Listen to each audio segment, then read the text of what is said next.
कि आपने महाराष्ट्र की राजनीति को इतनी करीबी से देखा है, आप लगातार बारामती भी जाते रहे हैं, अजित पवार को लेकर भी आपने काफी कवरेज किया है, तो जाहिर तौर पे आपके पास अनगिनत बातें हैं उनके व्यक्तित्व और उनके राजनीतिक करियर पर बोलने के लिए। मैं सीधा दिल्ली का रुख कर रही हूं क्योंकि रमन और गौरव भी हमारे साथ लगातार बने हुए हैं और आपस में जो चर्चा है रिपोर्टर्स के बीच की वो अलग अलग पहलुओं को सामने लाता है। Over to you Raman.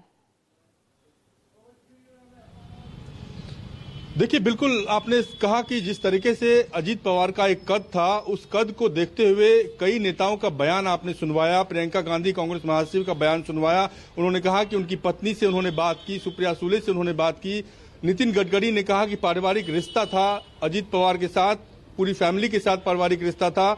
Maharashtra की राजनीति में जिनको दखल है, जिनको जानकारी है, वो एक बात पता है कि विरोध में राजनीति करने वाले लोग भी आपस में बहुत अच्छा संबंध रहता है। कुमार गौरव से मैं जानना चाहूंगा कि कुमार, जिस तरीके से अजीत पवार की राजनीति थी, उस राजनीति को अब आगे बढ़ाने वाला कौन होगा? देखिए, बिल्कुल ये एक बड़ा सवाल है। हालांकि उनकी आज मृत्यु हुई है, तमाम क्रियाकर्म होगा, उसके बाद ये सवाल राजनीतिक तौर पे जरूर उठेगा कि आगे इस राजनीति को कौन ले जाएगा। उनके बड़े बेटे भी पिछली बार विधानसभा चुनाव लड़े थे और बुरी तरह हार गए थे। उनकी पत्नी भी बारामती सीट से लोकसभा चुनाव लड़ी थी, हार गई थी।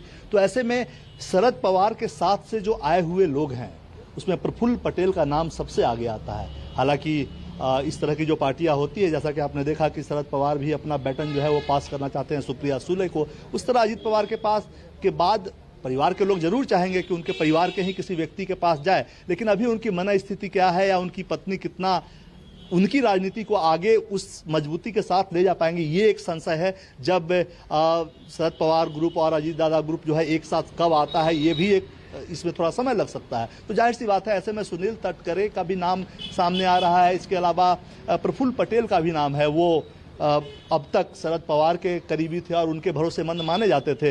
अब इधर बीच जब परिवर्तन हुआ तो उसके बाद वो अजीत दादा के काफी करीबी हो गए। आपने देखा होगा दिल्ली में भी जब एनडीए नेताओं की बैठक होती थी तो अजीत पवार शरद पवार को ही माफ कीजिएगा, प्रफुल्ल पटेल को ही साथ लेकर प्रधानमंत्री से भी मुलाकात करने पहुंचते थे। तो पारिवारिक भरोसा भी प्रफुल्ल पटेल पे है अजीत दादा के परिवार का। और जाहिर सी बात है, ऐसी स्थिति में एक मसला जो फिलहाल दिखता है वो यही दिखता है कि चूंकि एनसीपी के भीतर या महाराष्ट्र की राजनीति में आप देखेंगे वफादारी एक बड़ी चीज होती है। और आपने सुना होगा शिवसेना टूटा तो उसने कहा वफादारी नहीं किया, धोखा दिया। एनसीपी टूटा तो उस वक्त भी जब एनसीपी से अलग हुए, एनसीपी को यानी अपने कब्जे में ले लिया था अजीत पवार ने, तो भी उस वक्त एक एनसीपी में एक बात उठी थी कि महत्वाकांक्षा और वफादारी, ये दोनों चीजें थी कि अजीत दादा का इतना ज्यादा महत्वाकांक्षा था कि उन्होंने शरद पवार के साथ वफादारी खत्म कर ली। तो वफादारी एक महत्वपूर्ण रोल निभाता है महाराष्ट्र की राजनीति में।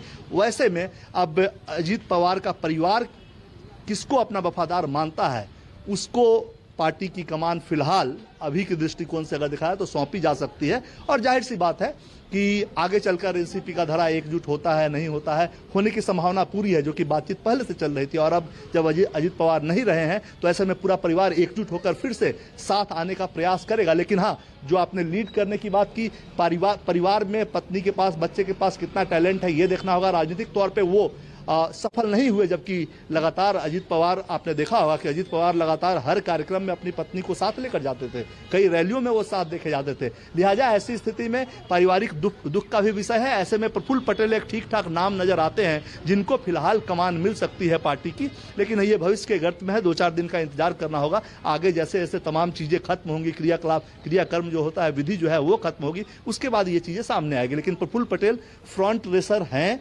एनसीपी अजीत ग्रुप का जो कमान है उसको संभालने को लेकर। आपको लगता है कि इस पूरी प्रक्रिया में प्रफुल्ल पटेल एक सबसे बड़ा नाम है? सुनील तटकरे का नाम भी आपने बताया, लेकिन उनकी पत्नी और उनका बेटा, उनकी क्या राय है, ये काफी महत्वपूर्ण होगी। देखिए, जाहिर सी बात है, जैसा कि मैंने कहा कि अभी पारिवारिक दुख का वक्त है और इस वक्त उनका परिवार इतना दुखी होगा कि इस मुद्दे पर वो विचार भी नहीं कर रहा होगा। और जाहिर सी बात है, पार्टी के नेता भी इस मुद्दे पे चर्चा नहीं छेड़ेंगे। लेकिन जब तमाम क्रियाकलाप, जो कर्म विधियां होती है, वो सब खत्म होगा, उसके बाद ये मुद्दा जरूर आएगा कि अब एनसीपी की कमान किसके हाथ में होगी। ये एक बड़ा सवाल है। और जैसा कि मैंने कहा कि लोकसभा का चुनाव उनकी पत्नी हार गई थी, उनका बेटा भी विधानसभा का चुनाव लड़ा था, बुरी तरह हारे थे, काफी कम वोट उन्हें मिला था। तो ऐसे में राजनीतिक परिपक्वता किसी के हाथ में अगर है, किसी का है, तो वैसे में जो करीबी लोग हैं, वफादारी जो शब्द मैंने यूज किया, वफादार अभी फिलहाल जो सबसे ज्यादा वफादार दिखते हैं अजीत पवार ग्रुप के साथ, अजीत दादा के परिवार के साथ, वो प्रफुल्ल पटेल और सुनील तटकरे दिखते हैं।